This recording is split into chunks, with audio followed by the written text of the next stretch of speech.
ते रहे हो।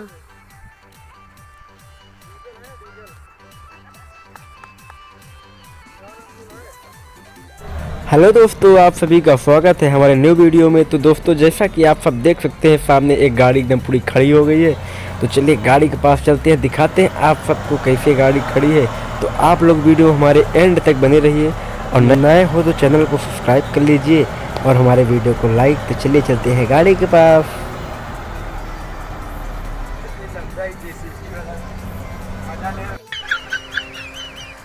Oh no!